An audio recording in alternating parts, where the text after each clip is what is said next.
Who is Sam? I make all kinds of videos.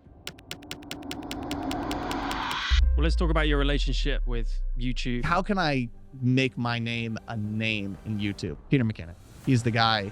How can I get his attention? And I made a rap called The Real Peter McKinnon. My YouTube channel went from 50,000 subscribers to... You're one of the few content creators I see out there that can actually share the bad with the good. Have to put in that work. You build the foundation of your skyscraper. Brand longevity will always win. Where was your really big break that kind of really exploded your account? People just very easily correlate like high views with good, high followers with talented. It's all such a comparison trap. Looking to the next 5-10 years, YouTube is the thing to be a part of. If I'm an investing man, I put all my money in.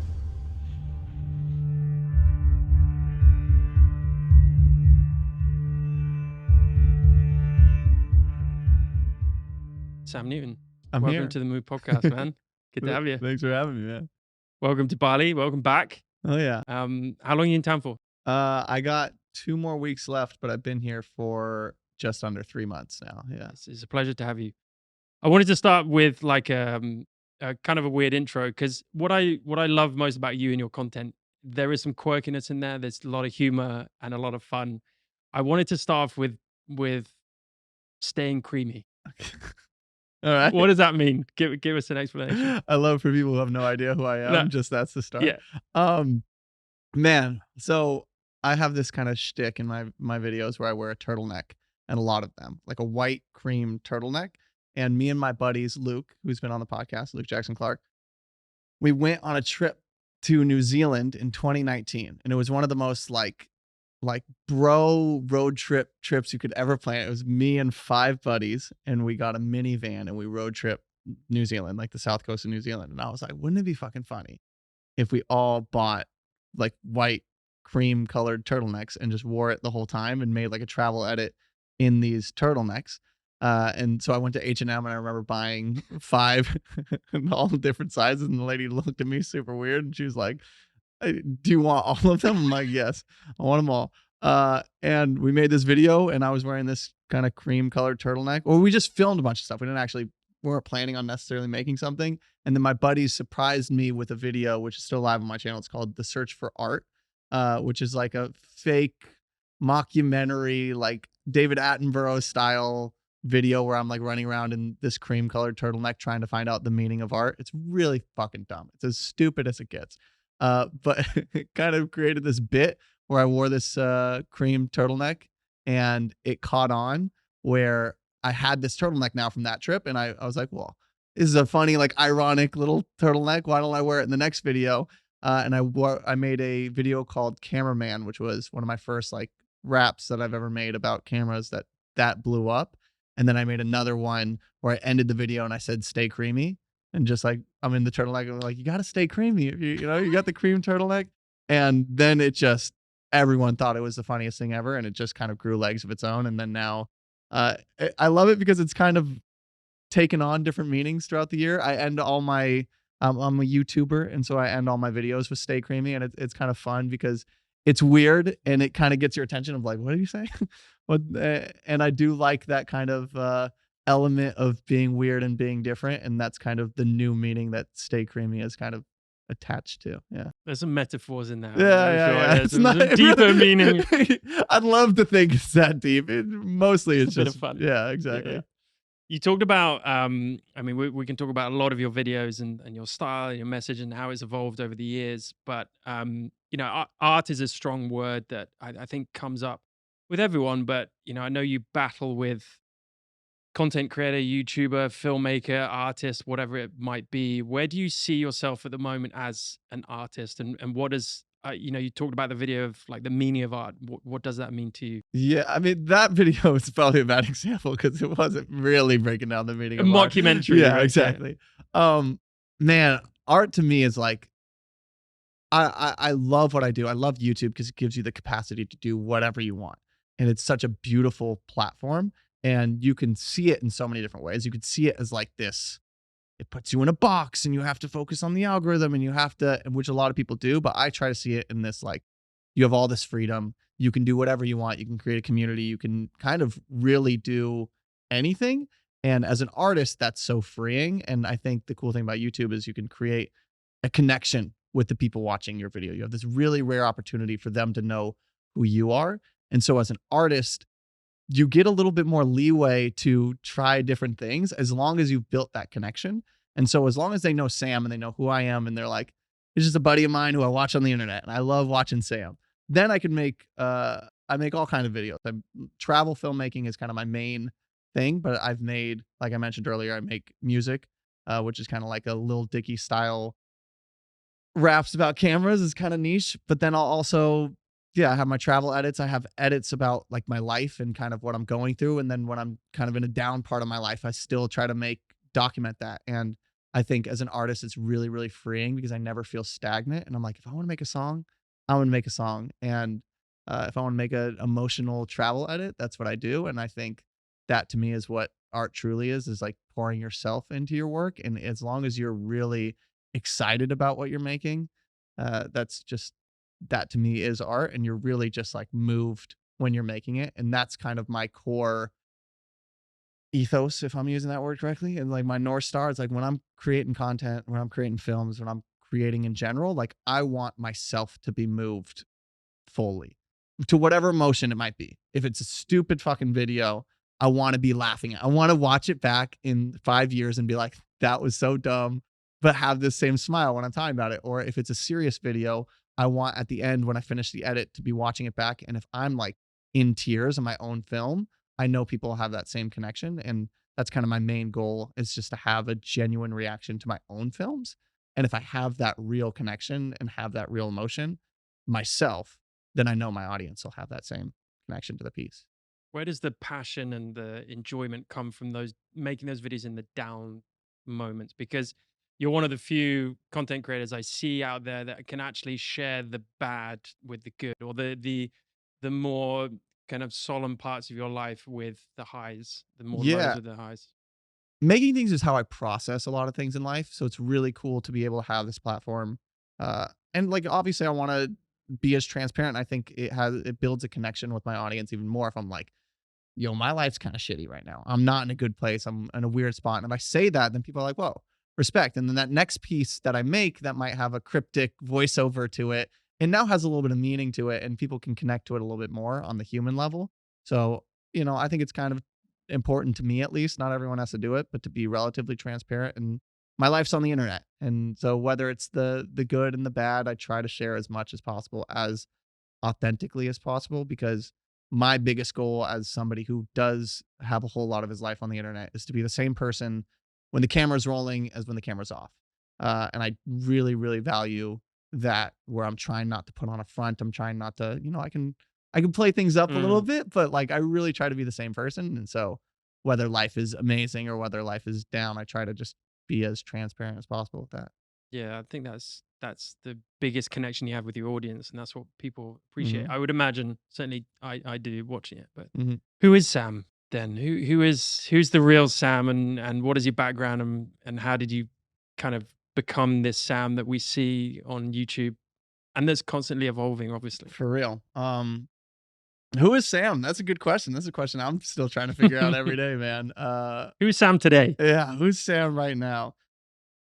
I'm an artist. I'm a lover of travel, a lover of people, a lover of just being stupid, as dumb as that might sound. Like I really, really love just stupid 12-year-old humor. Like I love when you make a dumbass dad joke, and I'm like, "That was pretty good." This Nailed it. really, yeah, exactly. And for me, my how I go about things is like continually checking in with myself. Like, am I happy right now? Am I in a good place right now? And if the answer is no, like, how do I pivot? How do I get out of that? Because I feel like so many people, and for myself included, like have gone through, dark spaces in their life and then they just stay stagnant.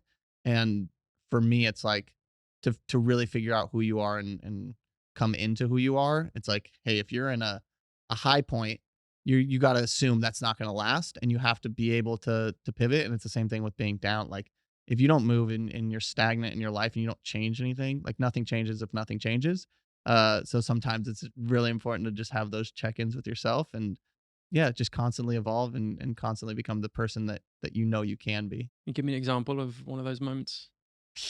Here, I'm eating, praying, and loving out in Bali right now. I went through a breakup recently, and it was a very pivotal point in my life where I just had to make a decision of like, is this my forever, or am I going a different direction? It was very just a tough thing to dive into, and I think a lot of people just make the decision because it's what everyone else is doing. I'm just turned 30, so I have that kind of like weird existential element of it where I'm like, okay, I'm entering a new chapter, watching my friends buy houses and have kids, and I'm out here traveling, and all I really want to do is make travel films and art. And there's that voice inside you that's like, well, when is it time to settle down? When is it time? And I kind of gave that a little bit more of a shot, and I realized I'm like, this just isn't me. Getting that routine of like waking up and having my daily walk and then my Netflix show and uh there's nothing bad to live a life like that at all. However, for me, I'm like, I realized when I was the most me, when I was the happiest, when I was my truest self, is when I was on the move and living these like really, really, for lack of a better term, like finite moments in life that you can only experience when you're just doing things that bring you life. And so that was a big, I'd say, pivotal point in my life where gun to my head, what are you doing? Are you going right or are you going left? And I chose, you know, to leave. And yeah, it's still something I'm navigating through for sure. I read quite a few memes, certainly lately for some weird reason. Maybe it's just because it was my birthday recently, but about what the 9 to 5 gives you, and it's not necessarily a bad thing. You see from where we come from in the West generally, and that kind of road to retirement almost. You work hard so you can retire, and then you retire and you're not as mobile as you were, and you've got kids, and then you die. Right? It's without putting that so morbidly, it's kind of easy to shy away from that, and especially when you want to be, making something all the time and not serving something. Yeah. There's absolutely nothing wrong with that, but I say we, the collective, we as artists, creators, in the creative community, a lot of people do want to kind of not get sucked into that because Yeah. it can suffocate them, right? And so I totally get that, and it's brave. It's really brave to step away from, make that decision. And 30 is not old, by the way. I appreciate it. But there I'm is a not but saying it's no, all, no, but no, but there's a point. yeah, Yeah, I it's a get it. checkpoint in Yeah, life it's a where you're like, oh, crossroads. here Yeah, we yeah, go. yeah. Yeah. I think it was just kind of I tried to view my life because it wasn't a bad relation, and that's even harder because it's easier Mhm. to be like, haha, this is toxic. Fuck that person. I'm out. I'm gonna go. But it was like a good relationship, and it was something where I like had to step back and be like, is this something in 5 years that's gonna make me happy? Is this something in 10 years? And the answer was probably no. And so I walked away, and I try to take that not just with, romantic relationships, but everything in my life, like with work. If I'm doing something, you can't give up on something if it's bad at first, but like, you give it a few tries, you give it a few tries, and if it continually inherently feels off, then there's probably something wrong about it. And you have to be able to make dramatic switches in your life. And if you don't, then you'll probably be stuck in the same loopholes constantly. Well, let's talk about your relationship, the other relationship with YouTube and with the social media Yeah. environment, I guess. How did that start? Because you obviously didn't shy away. It wasn't like bad. I mean, it was bad. You look back at it and Yeah. probably go, "Oh my god, what was I doing?" But you clearly like had something there. Can you remember those moments? How did it all begin? Oh man.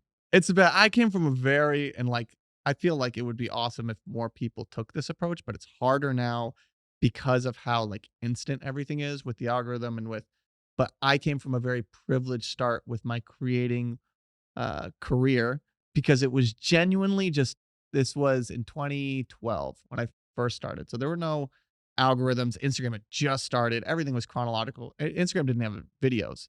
It was just YouTube and Facebook. And I made videos about what me and my friends were doing.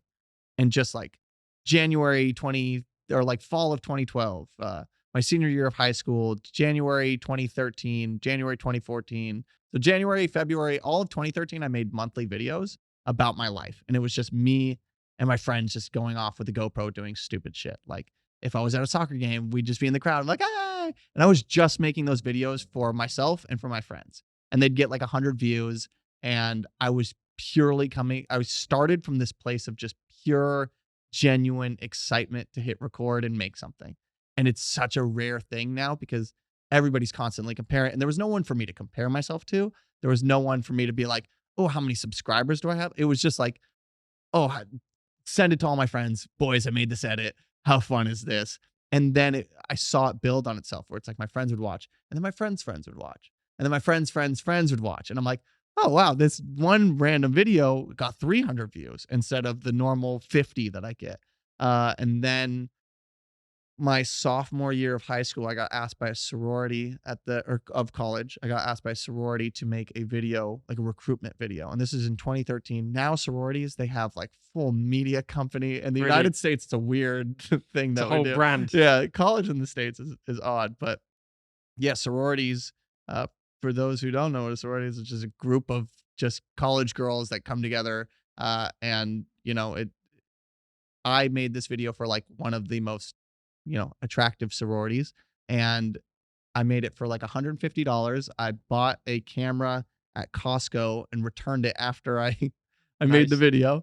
And I was like, hell yeah, $150. That's more than I make for a whole week of work in my job. And I made this video and it just blew up.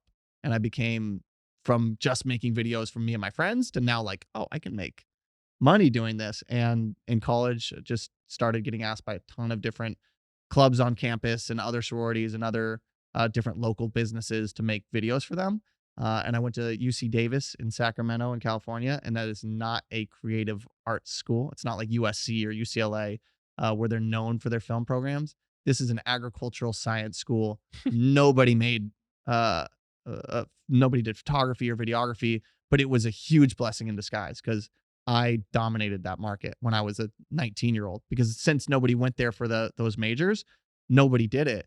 And right as like Facebook was starting to take off and uh people were really using like Facebook videos to advertise their companies, they see this like 19-year-old kid who's making like very captivating videos. And uh my entrepreneurial side kicked in, and it was this beautiful storm of like making videos I love, but also seeing how to work with clients and how to, I was working with like full business owners that were like 45 years old, and I'm a 19-year-old kid coming in like, sure, I didn't even know what shutter speed was at the time, and I was just like making stuff I thought was cool. And it was that perfect blend of like enthusiasm with the business side of things, and that I wouldn't have wanted it any other way, because it turned me into not only the artist I am today, but something I'm equally as proud of, which is just the businessman and my ability to like connect with companies and clients, and actually turn art into something that's profitable and not be the struggling artist. Yeah. And where was your really big break that kind of really exploded your account? We talked about Peter McKinnon off air Mhm. earlier. Was that a seminal moment in your? Yeah, I feel like I have a ton of different like Okay. checkpoints that I can look back to. My whole arc then was after college. I was like, well, I don't want to apply to any jobs. If I already paid off like three-fourths of my student loans just through making videos in college. I'm like, hold on, there's something here. Why would I apply to get a job when I can just try to make videos? And I'd only left the country once. I went to Mexico City when I was 16, and so I hadn't really felt the traveling that I'd really wanted to. And I had that bug, and I was like, well, why don't I try to travel and make videos? And yeah, I went to Europe and emailed like 5,000 companies, not even joking. And of those, we got responses from like 300. And of those 300 responses, 270 were no's. And of those 30, like, hey, let's get a call going. It turned into 3 brand deals. And then I was basically just like, there's something here. If you knock on enough doors, you can make money doing this. And I've, yeah, had those little checkpoints. And one of the biggest ones was meeting Luke out in Thailand when I was 23. And we started a company together soon after called Move to Create. And then after we traveled for 3 years doing Move to Create, the pandemic happened. And then I was like, well, I'm going to try to go full time into YouTube. Went full time into YouTube. And then that's when I made the decision to like, all right, if I'm doing full time YouTube, who's the guy? Who can I like, how can I make my name a name in YouTube? Because at that point in time, I'd already had like an okay Instagram following. People kind of knew who I was, but not in the YouTube space. But I'm like, Peter McKinnon, he's the guy.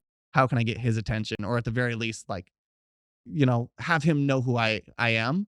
and I made a rap called "The Real Peter McKinnon," and that, got his attention pretty fast. Not as quickly as I was expecting it to be like, oh, maybe I'll get a DM from him. And within 2 hours of posting, he had sent me a message like, look out for a reaction video. I was like, what the fuck? And then 3 days later, he made a video, and my YouTube channel went from 50,000 subscribers to 85,000 subscribers. Yeah, Wow. like, you're 35K in about a week. And that just immediately, I'd put about 6 years of effort into building my, travel film space. And then that was just like the catalyst of like, you put so much work, you build the foundation of your skyscraper, and then that happened, and it just, You still need the foundations. yeah. Yeah, Oh of yeah, you course. have to put in that work, because like if you go viral overnight and you have not and people have nothing to find, like, of like, they click on your profile and they're like, okay, well that's Yeah, it. that's it. Yeah. Then Or you forget go about you. viral and you're a one trick pony. You go viral and they're like, okay, well, you get a million views for making a video about, sturdy tables. And then you make another video about your passion, which is cups. And then nobody wants to watch the cups. They're like, give me more of those table videos. I'm here for the fucking table video. And then you just become the table guy because that's what people want. And so, You got very excited about tables then. I like yeah, I mean, tables stoke me out, man. It's a good table. You got a great this whole place. It's a great aesthetic for Yeah, your cool. brand. Well, Yeah. thanks. Thanks very much. Uh, Um, so did you end up meeting Peter, or did you? Yeah. Was it just yeah? You okay? Well, you Yeah. went over and saw him. Yeah. I met him out in San Diego. He was in town, and this was after like the whole thing had gone down, and he said, I got about 3 hours in downtown SD if you want to come by and get coffee. And I was like, absolutely. And I hit him up. I'm like, hey, do you care if I remember texting him. I'm like, do you care if I film this interaction? It's obviously a big thing for me being an upcoming YouTuber. I'm like, can I film this? And he texted me back. He's like, hey, to be honest, probably not. Let's just, because I never want to be the guy showing up and be like, yo, what the heck? He was like, to be honest, probably not. I'm pretty drained. Let's just meet up and talk. I was like, perfect. No worries at all. My buddy Chase came, uh, and he luckily, because he was gonna film the whole thing, and this is like 30 minutes before we left. I'm like, all right, we don't need the camera. And he's like, I'm just gonna bring my camera to to Mm. snack some photos of you guys. I was like, smart. That's probably a good idea. We show up, and immediately Peter, he's just an entertaining person. I mean, he's not in the mood he said he was. He was so bubbly, the nicest dude talking. And I was like, I want to give you one of my turtlenecks, because at the time I made my own turtlenecks called staycreamy.com, and I made a whole brand out of it. And I was like, Peter, we got to get you in a turtleneck. And he was like, absolutely. And then he turns to me, he's like, should we record it? I'm like, yeah, we should, but what the fuck? You told we didn't have NDs, we didn't have a microphone, we just had the and so I was like, yeah, yeah, Chase, let's record it. And I remember his his internal mic was turned down to like Uh, minus 12 decibels. We didn't have NDs, so it was like we shot these clips at like F16. The outside. worst Yeah, possible situation, but he was like, do you want to film? I'm like, yeah, I'm not of gonna course. film. And then we shot probably like 15 minutes of this interaction with me and Peter. And yeah, it was a really cool pivotal moment, because they always say don't meet your heroes. But Peter was a very good example of just like, in that moment, he was just the nicest guy. And he's been nothing but kind to me my whole career. And you know, it was the pivotal moment that kind of like took everything off to that next level. I think that's probably why. I mean, I'm assuming here, but probably why he's so popular. That he is the guy who you see on the camera, right? Yeah. He seems to be an extremely genuine, authentic Yeah. person, which everyone wants, right? Yeah, no one wants to watch somebody that feels like they're trying. Yeah. No one wants to watch someone, and it's that catch 22, because when you start, you're going to be trying, right? You're going to be putting on, it's weird to start in front of a camera, but you have to get past that bullshit. And then eventually that like veil falls down and you just are able to be yourself. And that's when everything skyrockets. And I think so many people fail at YouTube because they don't see the success in the first year or two, but because they're still kind of stiff to it and they still Yep. don't know how to Figuring edit it their out. videos and make it feel natural. And then once you do it long enough, it becomes this very natural thing. And then you give yourself the capacity to have your brand completely blow up, because you're just you're no one else. Looking to the next 5, 10 years, YouTube is the thing to be a part of. I mean, I would, if I'm an investing man, I put all my money into YouTube. 100% of the time. Obviously, people are like short form is blowing up, and obviously, people want, uh, Instagram and TikTok and these viral clips. However, I'm of the camp that believes longevity, brand longevity will always win if you're consistent with it. And with YouTube, you can build a real audience, a real connection with your audience where I don't have to like obviously I play a little bit of the game of like getting your attention in the first 5 seconds and but like after the first 10 seconds, if you're gone, I don't give a fuck because I know my core, like 15% of the people that watch my videos, they'll watch it no matter what I'm posting. And I can sit down and just turn off the music and grab them. I have like four or five videos on my channel that are like 20 minutes long with no production value. It's just me and a microphone being like, what's up? This is where, and they perform relatively well. And even if they don't blow up, they're performing well with the audience I care about. And I think YouTube's incredible because you can actually get people's attention for a longer period of time, and you don't have to play those games. Which is why podcasts are also, people love them so much because even if your podcast is only getting like 300 listeners, if they're listening to the whole episode, that's you could have a TikTok that reaches 1 million people, but is just like this trendy fast, and they don't get to know you at all. And out of that 1 million people, I would argue you probably didn't even have 300 people that really connected with you and learned about your brand, as opposed to like just 300 viewers on a YouTube video or a podcast. And so, and that's where like if you're talking about building a brand and being able to monetize it and being able to sell in a way that feels good to you, YouTube's great because I can sit down and I can be like, I don't have to throw an ad in your face in the first 5 seconds.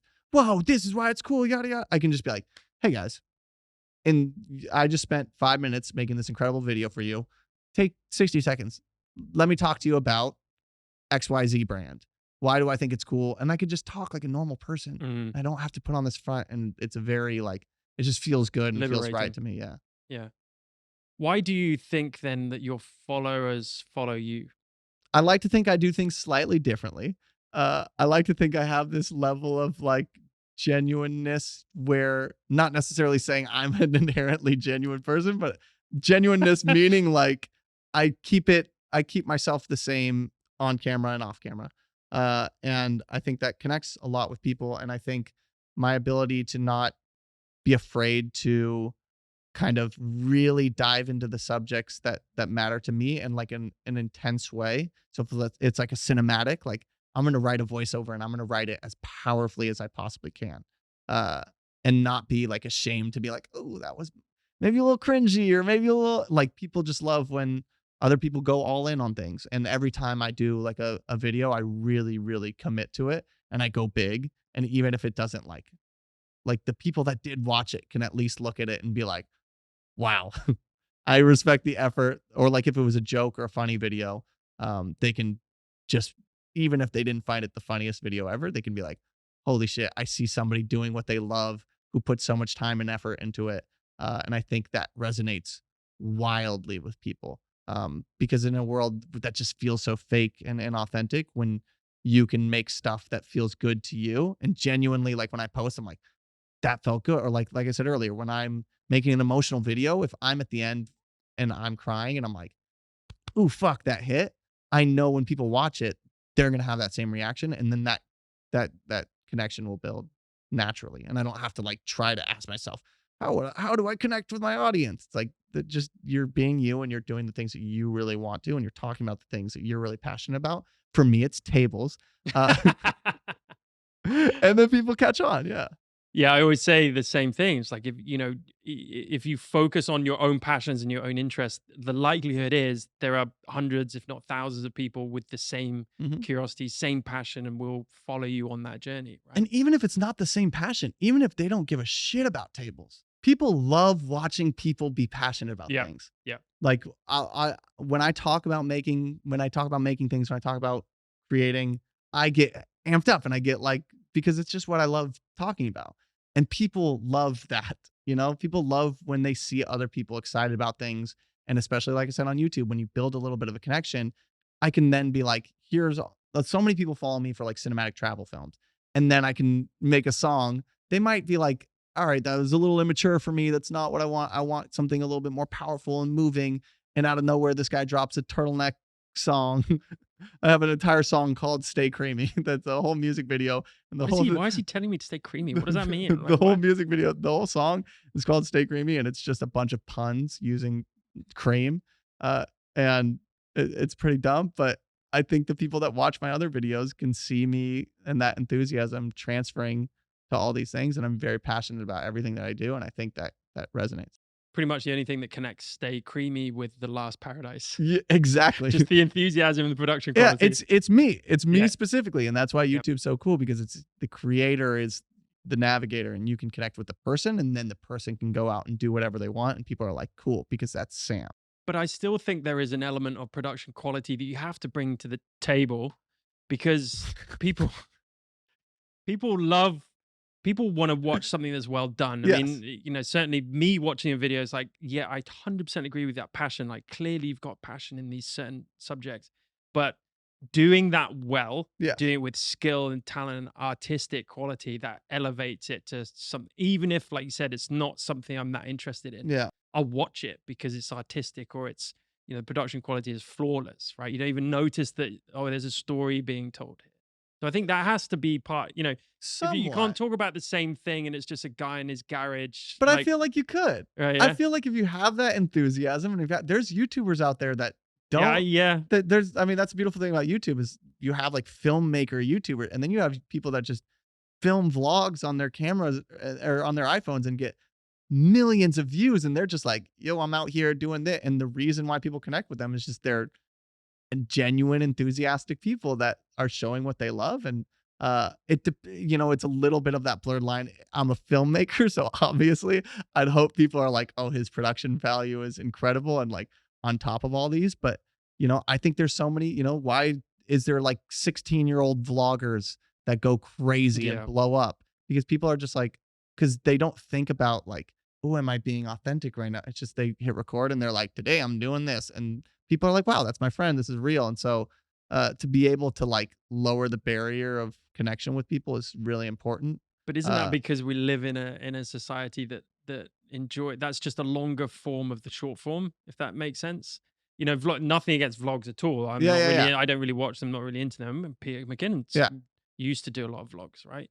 But it's for me, it seems to be just an elongated version of TikTok and Reels and that kind of thing because there doesn't seem to be much artistic production into it. Like I True. talk about it like this: if you're not going to look, not many people might do this, but if you're on your deathbed and you're looking back, what's giving you fulfillment in life? It's not your Instagram grid, it's not your vlogs. It's going to be your films and something that's actually moved people because of what you've created, not because of who Yeah, yeah, yeah, maybe what you're showing. yeah. Right? Does that make sense? Yeah, I think to me, I would still say like people that vlog and people that film longer things.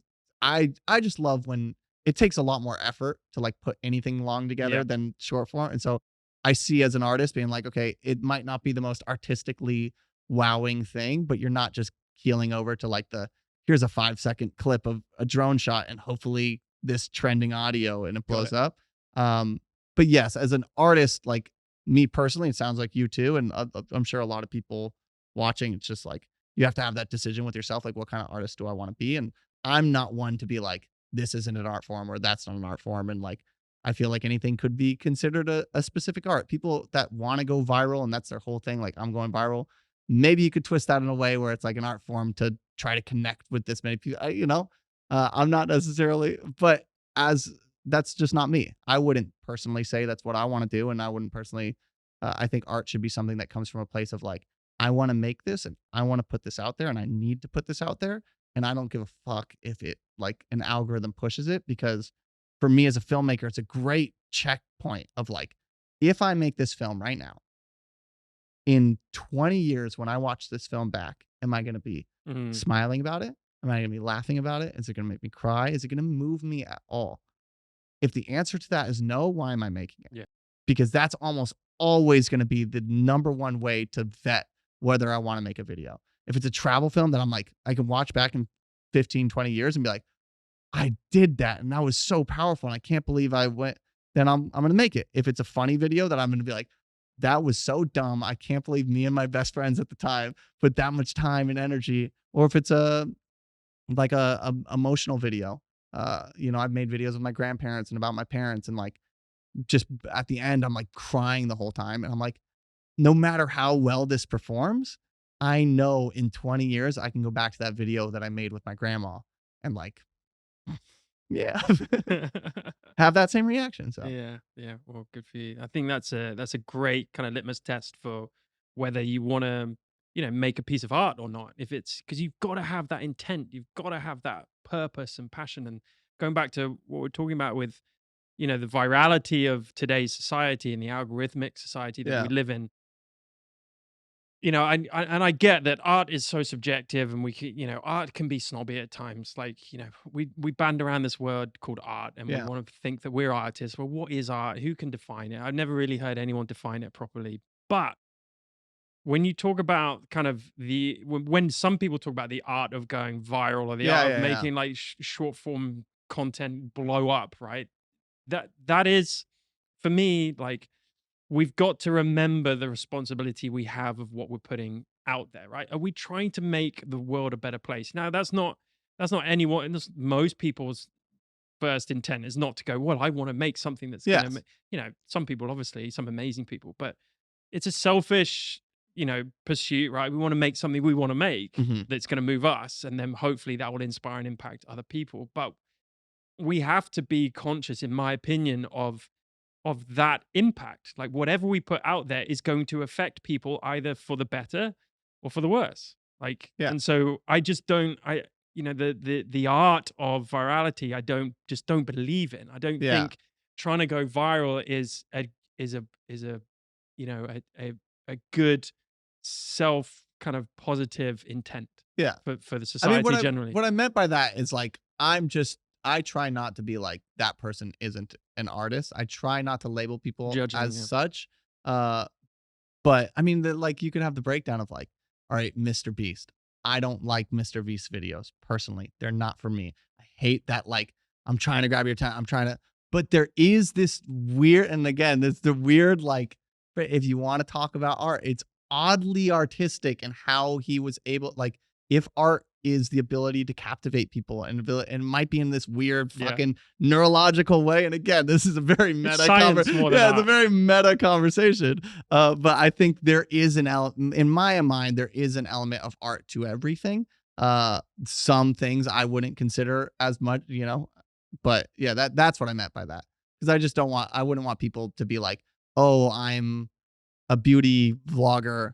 That means I'm not an artist, you know? And it's like you can still be an artist, you can still make beautiful things, and you can still consider yourself an artist, even if you're not currently making a beautiful piece of art. You can be an artist that hasn't yet made their big artistic piece yet. And so I think being an artist is something that you have to practice and you have to actually work on it. But I don't think anybody has the ability to say, like, come in and say, you're not an artist. They're artists Yeah. because this, and this. Yeah. Because then it's like, who draws the fucking lines? Who Yeah. gets to decide? There's no Yeah. arbiter of Yeah. art, Yeah. Yeah. right? Yeah. Yeah. What, in that art world, and certainly with your filmmaking, what are the subjects and topics that really kind of, give you that intent and give you, you've got a voice and you want to kind of cover certain aspects of your life and life out there. Can you talk to us a little bit? Maybe talk about The Last Paradise and why that meant something to you. What was the story behind it? Yeah. So, I mean, The Last Paradise was, and this is why I love YouTube because I can eventually talk about this on my channel and then people will have a bigger connection to it. But uh, I just had felt very um, like I make travel films. Travel films are what I love. And I hadn't made one in like a year or so. And I was like, dude, I just need to. And once you stop, like I said, you got to practice being an artist. You have to, once you stop, you kind of like start questioning yourself. Yeah. Am I even I say I'm a travel filmmaker, but I haven't made any travel films. How am I? Yeah. And so it was just very much like I want to go to some place beautiful. I don't want to overthink it. I want to just show a beautiful, beautiful place in this world and show it in an authentic and inspiring way. And so I got this invite to go to Raja Ampat, which is one of the most incredible places on earth. And not very many people get the opportunity to go to a place like that. And I went and just didn't have a script, didn't have anything. I'm like, I'm just gonna have my camera and try to document this. And I did. And that felt for me, it was just a milestone of like, okay, I can still do this. I can still make something that's inspiring and beautiful and really cool. And then that will then open the door. Cause I don't think it's my magnum opus. I don't think it's my favorite piece I've ever made, but it was really, really pivotal to where I am right now because I was like, I can still do this. I can still make incredible things that people want to watch. And yeah, What is the so is there a message behind or a voice behind a lot of the films that you want to make? I mean, the travel films, are they more to educate people on what this place is and what it means, or is it more of a kind of a self-expression about what you're trying to say through the visuals? to me, my biggest passion is seeing other passionate people, and showing my passion. My passion for people and traveling is really really important to me. And seeing people also create things that bring them life is really important to me. And I'd say that's my biggest voice and like my biggest on my channel. I always just try to tell people to one of the biggest ways to have longevity as a creator is like just start telling your story, no matter where you are in your career, whether you've made it far or whether you're just starting, like just start filming yourself and just start like, this is where I'm at in my life. I'm at a down point. Whether you post it or not, just have it. Mm. Just document your story and try to have like a documentation of that. And then, when you get it, there's a good chance you're like, I can make something out of this. I can maybe try to uh, turn that into something that can speak to people. And for me, what brings me life is traveling and showing the world in a very beautifully cinematic way. And then I can make these incredibly beautiful pieces that give people attention to my brand. That I can then talk about the things that are a little bit more important to me, which are have it in this world of people that are just it's seemingly brainless of just like pumping out like I would never call myself a content creator personally. I don't like the term. Uh I just don't like the idea of content too much. But as a filmmaker, I'll say I'll make content. I'll never say I don't, but at the same time, like as a filmmaker, it's really, really important to me to still make films. And in this world where people are just like pumping out shit, I really want to speak to this next generation who's as lost as they've ever been to be like, you can tell your story. People are like, how can I make it on YouTube? Is it oversaturated? It's like the one thing that you have that no one can ever replace, that no one else will ever have is your story and like where you come from, who you are, what you're going through. And so if I can make these incredible films and then still inspire a generation of people to like make films that bring them life that they're excited to make and also like tell their story in a way that feels real to them, then as an artist I'm checking all the boxes of making stuff that feels good to me, that looks beautiful. I get to go to all these crazy places with my friends, which is still an important thing to me. I don't want to sound like altruistic and like I'm doing all like I love going to cool fucking places with cool people. It's Yeah, my favorite thing. I get paid for it. Yes, exactly. And then come back with more money than I left with. Yeah. It's the dream. But at the same time, to be able to have that grounding of like, I do know that I want to inspire people to go out and make something that feels real and has that genuine emotion to it is really important to me. And I think through the films that I make, I have a little bit of that message. Yeah. Why is that important to you? Real versus reels. Ooh, I see what you did there. Um, Man, just like what I said, I think it's just as an artist, it's a rarity to find someone on the internet that you see and you're like, whoa, like it almost clicks and you're like, that was a really a natural interaction that I had with someone on the internet. And that's I think the cool thing about reels is sometimes you can have like those snippets of like, this is my brand, and then maybe you can send them over to YouTube and they're like, look at all this to explore. But I think it's really important to, I think people are just getting more and more lost in chasing mindlessly, myself included. And I know I do this, but chasing mindlessly of like not asking themselves why they're doing anything or why they're making anything. And it's just so shitty to see really, really talented filmmakers that could be producing incredible art that is just beautiful.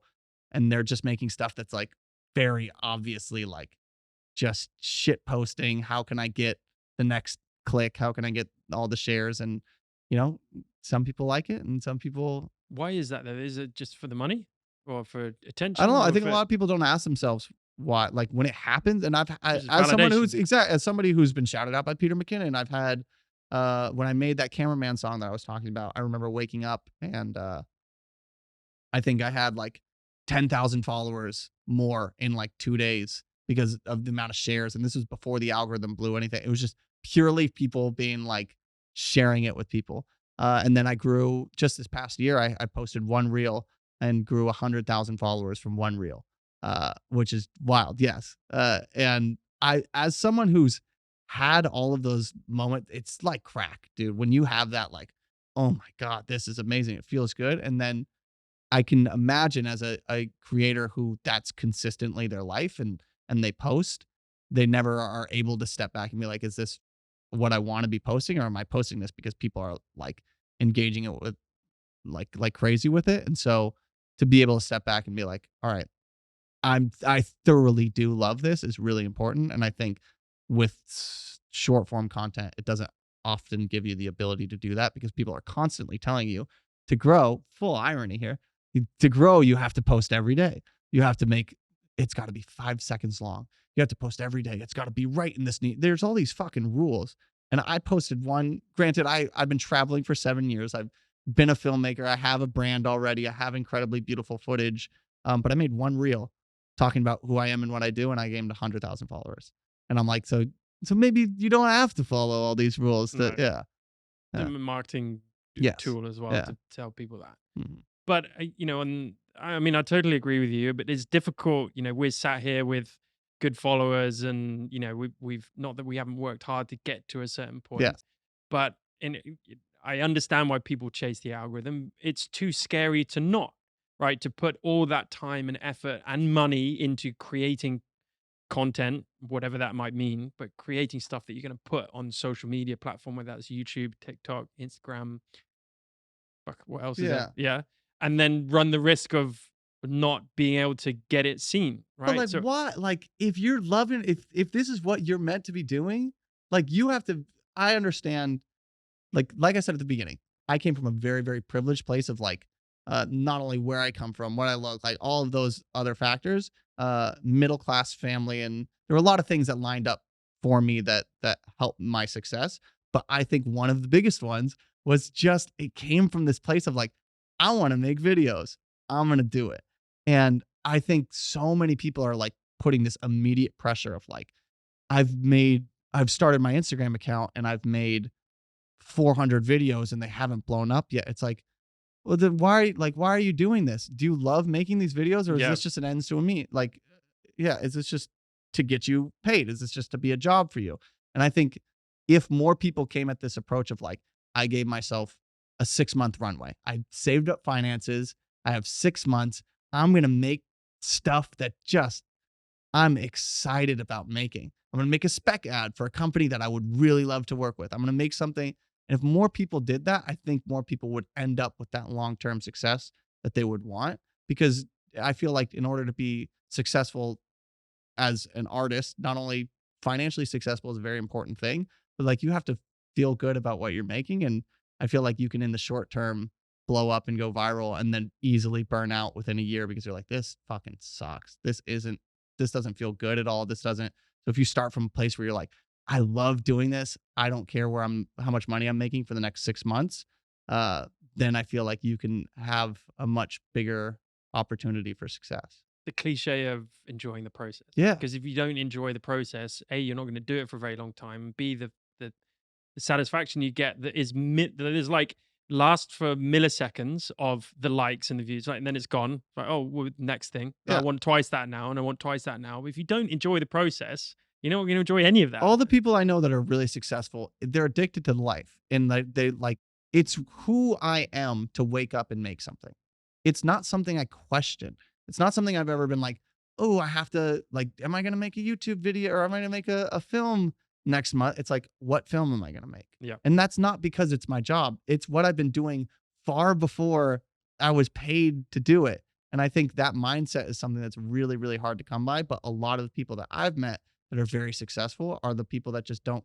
It's not like, oh, what am I going to make today? It's just, or it's not like, what am I making to check that next box? It's like, I'm waking up, I'm making something because it's who I am, it's what I do. And so, yeah, I just think if more people came from that place of enthusiasm, and there's different ways, because I know there's probably some people being like, oh, well, fuck you. You're already making money doing this. it's easy for you to say, but like, all right, if you want to break into filmmaking or creating and you have a job, it's like, all right, well, why can't you break this up? Why can't you have your 9 to 5, and then every Saturday you put that towards filmmaking, and you put that towards, and if you have like this actual dedicated plan to give yourself a runway, then I think you can set yourself up for success. Or for me, when I first started being a travel filmmaker, I shot weddings, but nobody knew that.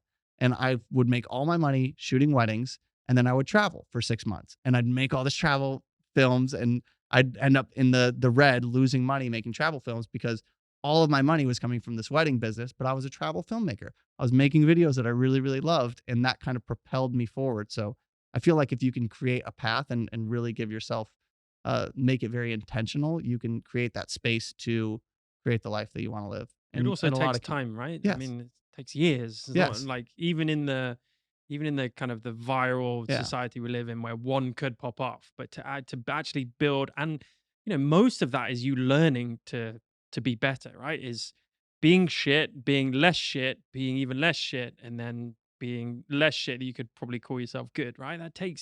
That's a long process that you need to go through to learn and iterate all the yeah. time. And And I I, feel like if most people commit to that, and we're like, I'm going to do yeah, this for 5 years, they'll be fine. yep. They'll make it. But they want it like that. Yeah, yeah. It's really hard, and it makes sense why they want it like that because you see Yep. your friend and Yep. they're like, you saw your friend post a reel and that blew up, and you're like, so maybe I should do that. And maybe it's all such a comparison trap. And I think the people that really, really blow up over time, because a really important thing to me too is having that connection with my audience. Like I said, if Instagram or TikTok or YouTube all went off the table and a new platform started, how many people are going to like type your name in? How many people are like, Sam always made creative ass shit? I loved Sam's art. I loved that what Sam made. I loved when he talked about making films, how passionate he was. I'm going to type his name into this, as opposed to, do I really care about that one dude who did that one dance 80,000 times? Maybe not. And so if you can have that long-term approach, like we are saying, like, I'm committing to this for 5 years, I'm going to create a genuine connection with people, then no matter what the platform is, people are going to want to connect with Yeah, you. it's a Yeah. great analogy, actually. Yeah. Yeah. Well, how do we win the fight? Not that it's a fight, but how do we influence those younger people and the generation coming up and wanting to get into YouTube and maybe having steering them towards that kind of purposeful intent rather than the clickbait intent? By doing it yourself, by actually like walking the walk and having these conversations is good for artists in general. But I think, like, for me, I'm very motivated by the people that I'm inspired by, which kind of makes sense. But like, when I sit down and talk to somebody who I'm very like, wow, that was such a cool person.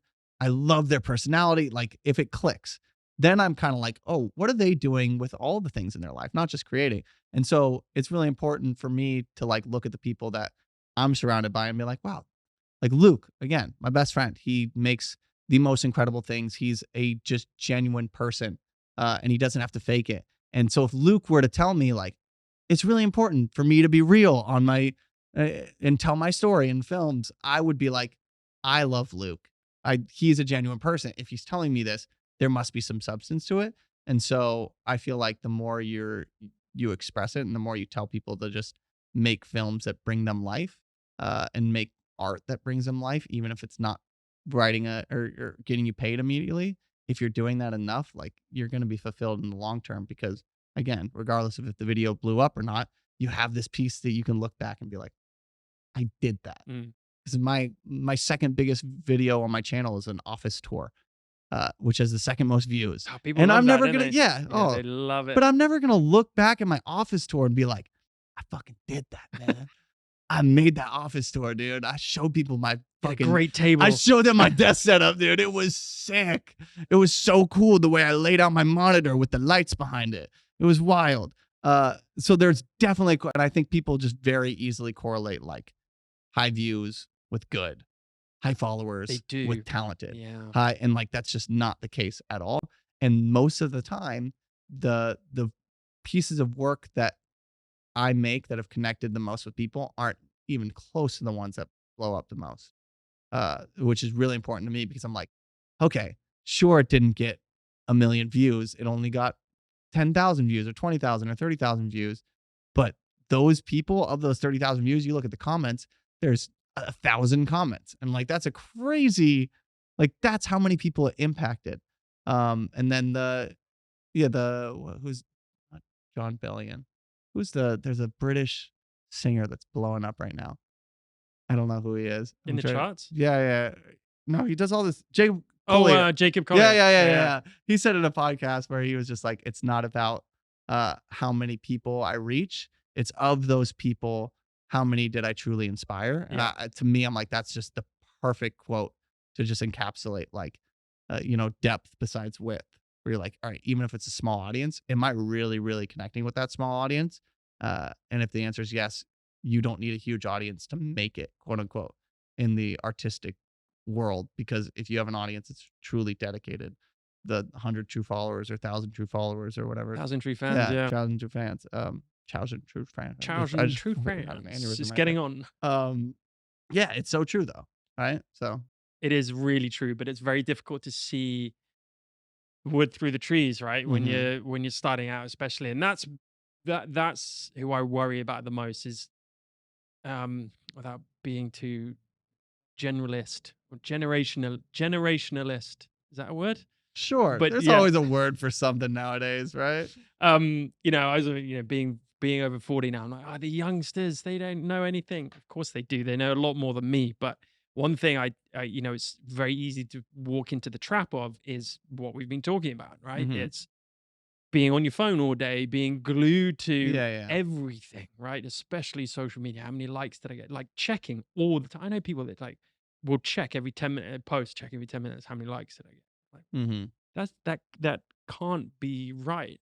But I don't see, and I get it. Like especially the youngsters who've been brought up, they don't know a life that isn't without social media, that is without social media.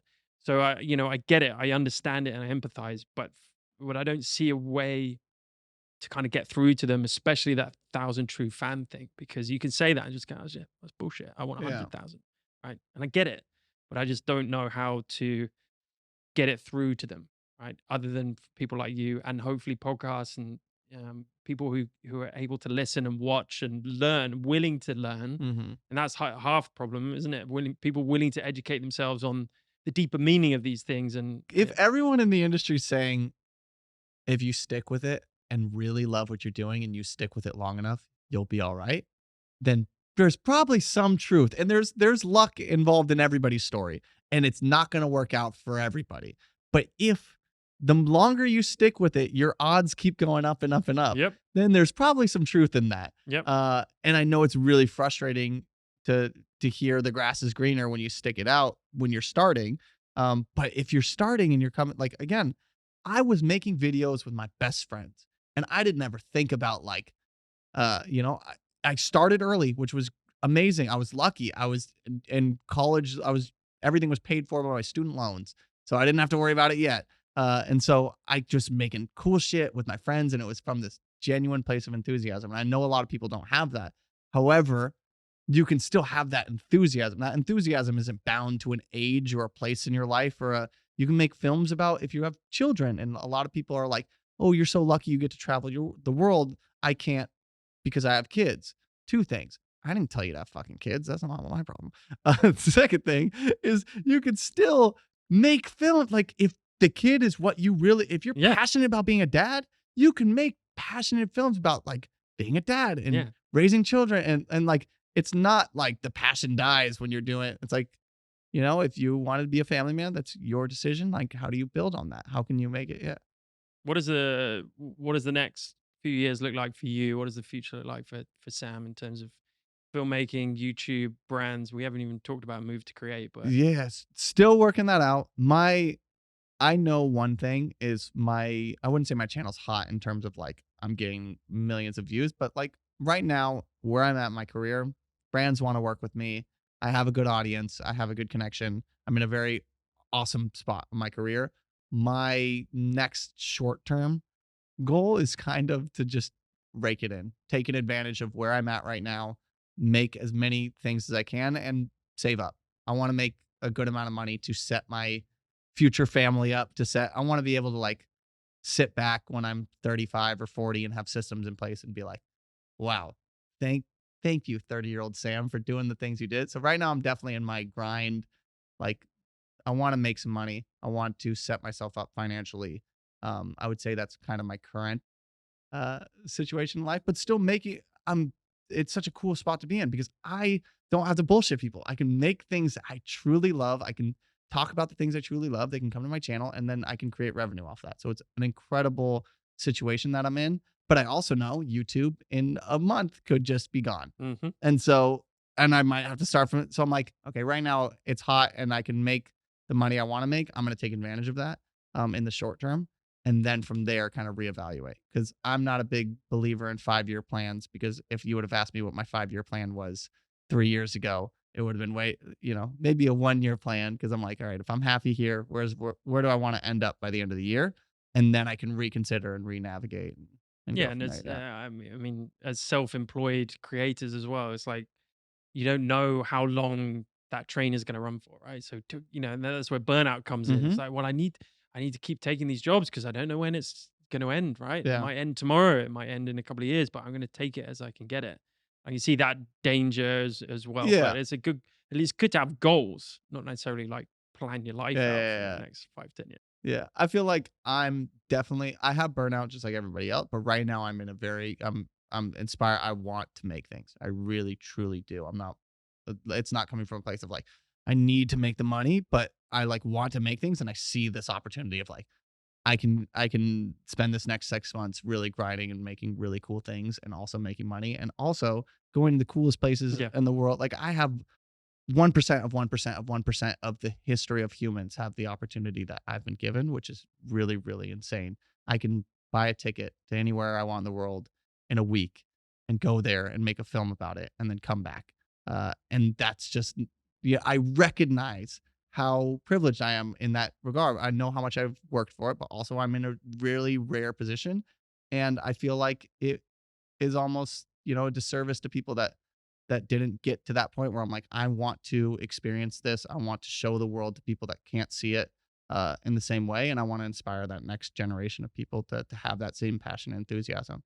And so that's what I'm going to do. Well, I hope you keep doing it. Keep it up. We want to keep seeing your stuff. We want you to keep making incredible films and silly films as well. They'll Um, happen. yeah, and we'll keep watching the space. So thanks so much for joining me. It's been a pleasure. Absolutely. Appreciate it, bro. Cheers. Thank